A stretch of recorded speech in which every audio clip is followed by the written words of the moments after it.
Pinamamaladi na ni Pangulong Bongbong Marcos ang pagpapatayo ng mga irigasyon bunsod ng banta ng El Nino. Plano rin niyang palawakin ang kinasang El Nino Task Force. Nasa frontline ng balitang yan si JC Cosico.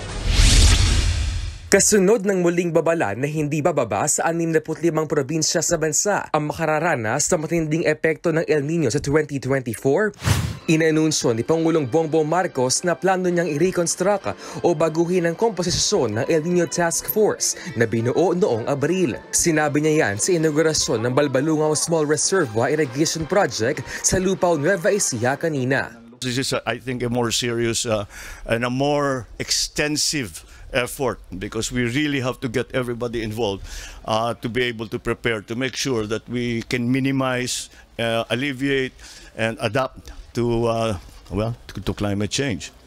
Hawak ng Office of the President ang task force at pinangungunahan ng NDRRMC. Wala pang detalye kung anong mababago sa task force. Pero inatasan na ni PBBM ang Department of Agriculture at National Irrigation Administration na paspasan ang pagtatayo ng mga irigasyon at mga pasilidad para sa mga magsasaka.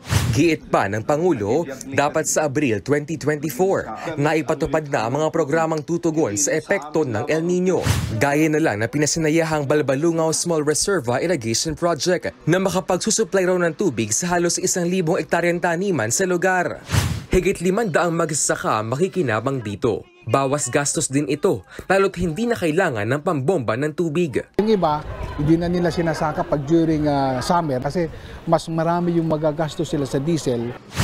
Target ng gobyerno na makapagtayo na higit 275,000 hectares na bagong irigasyon at maibalik ang nasa 80,000 na existing irrigation areas pagsapit ng 2028. Kasabay nito, nakuha na rin ng gobyerno ang biniling 100 at 41 excavators o panghukay na ipamamahagi sa iba't ibang probinsya.